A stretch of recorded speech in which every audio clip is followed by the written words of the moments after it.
Aloha friends, and welcome back to my continuing quest for 1,000. Since last time, something wonderful has happened, and I really appreciate it. Here's the fee for the man that you helped me raise through Fairy's Ko-fi campaign. I'm going to deliver it immediately.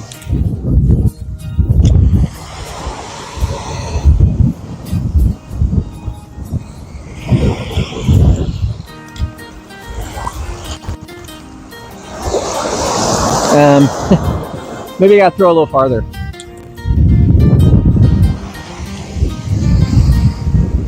Yeah. I'm feeling really supported. Thank you. Now let's get back to work.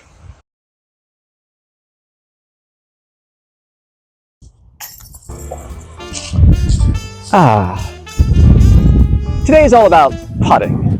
And let's be real, while everyone loves that D, the putt is the most important shot in disc golf. It can easily make a 4 or 5 shot difference in a single round. Now, I've always been a turbo putter. See, when I first saw metal baskets, it was at the Florida Triple Crown back in the 1980s. And up until that point, I'd only ever thrown lids at trees. So I had no idea how to get the disc into that metal thing. And of course, I didn't. I knew I had to learn. Fast forward to a round in Gainesville. I'm watching this OG legend, Tom Monroe, PDGA number 33, with this weird overhand throw. And they're just going in, one after another after another. So I stopped, asked some questions, got a few tips. And from that time on, I was a turbo putter. A turbo is basically a spin putt, except you throw it overhand. So here's how it works. First, you take a grip on your disc. You want to get your fingers behind the disc on the rim. Now, you can have all your fingers up. A lot of people do that. I like to slide a finger under. I'll usually use my middle finger. And the purpose of this is just so I can hold on to the disc a little more firmly and it won't blow off my hand or get pushed up by the wind. You line up, just like you would with a spin putt. You're just putting the disc on the line you want to throw it on. And then you're just going to push your finger and point directly at your target. That's it. So you're trying to impart push and a little bit of spin on the rim at the same time. You want to get the balance between those two things. It looks something like this. That's it. One thing it's really great for is getting your hand up to chain level. So this is really effective maybe when you're putting in an elevated basket. Or if you have obstacles in the way that would prevent you from getting a clean backhand release, you can easily reach up and over them, throw over a bush, over a branch, or step out and go around things. And it switches your direction of spin. So it takes a right-hander and turns you into a left-hander. So then now you've got 2 different ways you can approach the putt, both angles. The catch, like any spin putt, if you don't fully commit, well, it can be pretty awful. If you don't get the right combo of spin and push, your disc will flutter like a drunk butterfly in a trampoline. And if it gets even a little bit wet on the rim, you might have issues, Bob. Ask me how I know.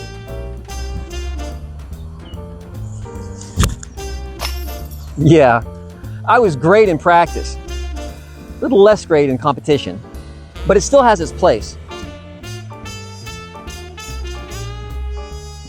Hey, I'm here with Mike, owner of Gargoyle's Garden Disc Golf Course in Mountain View, Hawaii.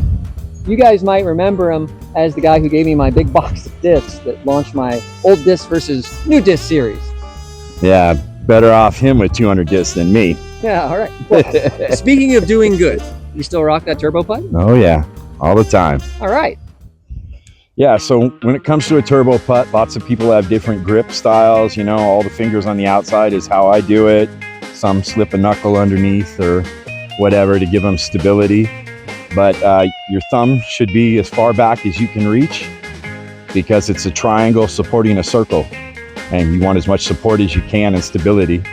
And then aim the thumb at the basket and roll all your fingers forward. All right, let's see you knock one in there, buddy. Nice. All right. That's all you need to do? Yep. Might be one that looks better though. The real trouble for me came in tournaments. I just yipped constantly. I was short-arming everything. I was good enough to compete off the tee, but when I got near the basket, it would get in my head. It would get to the point where even on 15 footers, I felt like I was trying to thread the needle with oven mitts on. I got sick of people laughing and falling behind when I couldn't cash in when I was inside the circle. I think it finally really came to a head when I was playing the first tournament that I'd played in many years. After regulation, I was tied for the lead, so it went to a playoff. The first hole, 380 something foot hyzer hole, I got within 15 feet of the basket. My playing partner couldn't reach it. So I had a pretty easy chance to win. What happened? I clanged that sucker right into the rim. Never recovered. Ended up losing a few holes later. Yeah, that sucked. Yeah, so I gave up.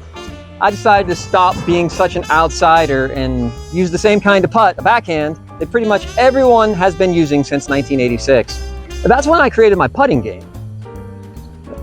Yeah, that one. I worked pretty hard at it for a few months, threw hundreds of putts every day, and it really paid off. The first tournament that I played in after that, I was on fire.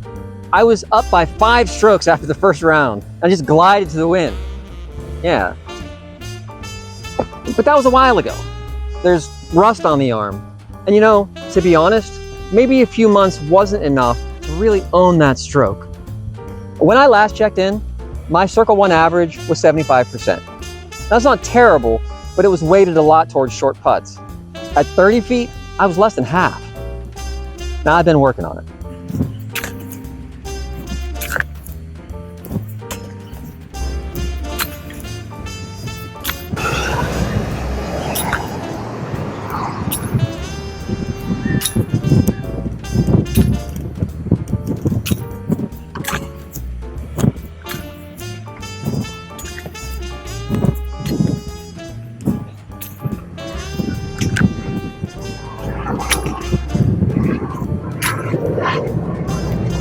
Yep, inside 20, I'm pretty decent. But when I get a little further out, 25 to 30 feet, while it's a little better, it still kind of feels like the basket's moving sometimes.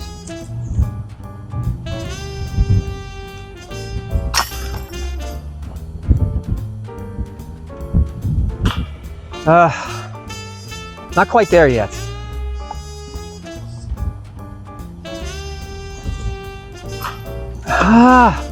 At this rate, I'm gonna need a miracle.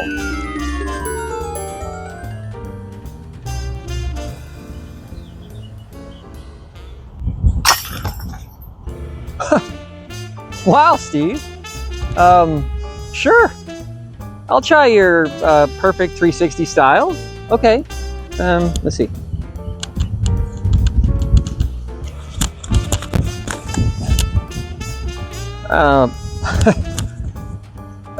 I'm not sure if that one's for me, buddy.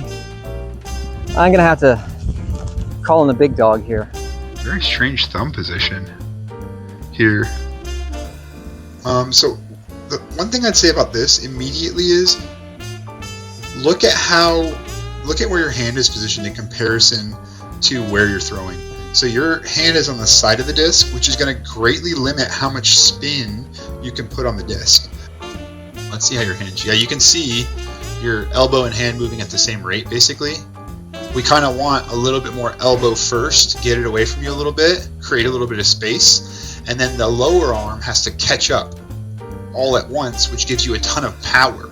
I would try getting a little less pitching motion, so up, up, down, kind of like granny putt, and getting more of a whipping motion, straight line, so firing through the pole of the basket.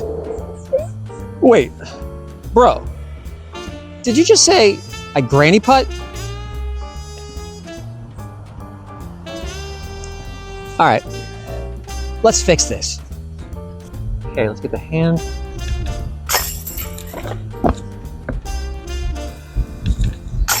I got a lot of power. Oh.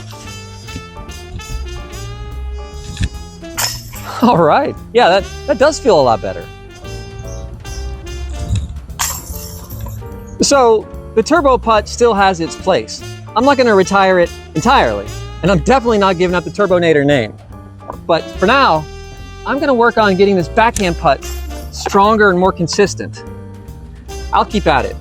So till next time, remember, whatever you do, don't ever give up on your dreams.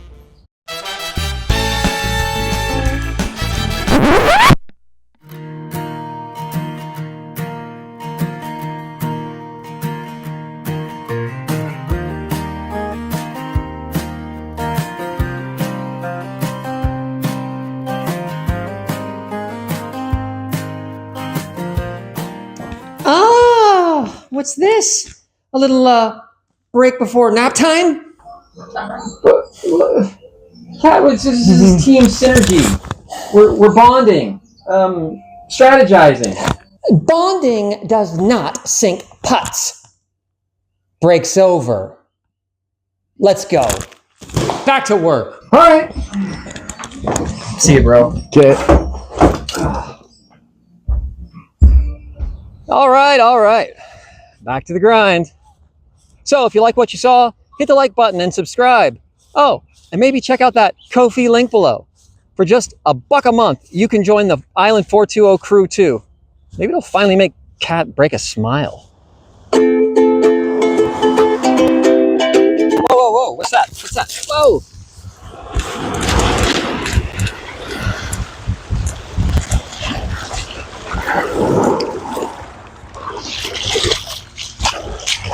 Hey, what's this?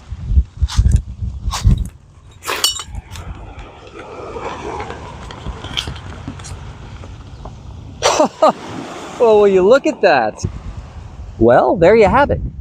Sorry to disappoint any storytellers out there who are trying to spin my game for clicks. Well, I'm gonna go hammer some 30-footers. Long live the lid. Now he's stranded on an island and he trains with coconuts. He's stranded on Island 420 with coconuts for minis, seagulls heckling his throws.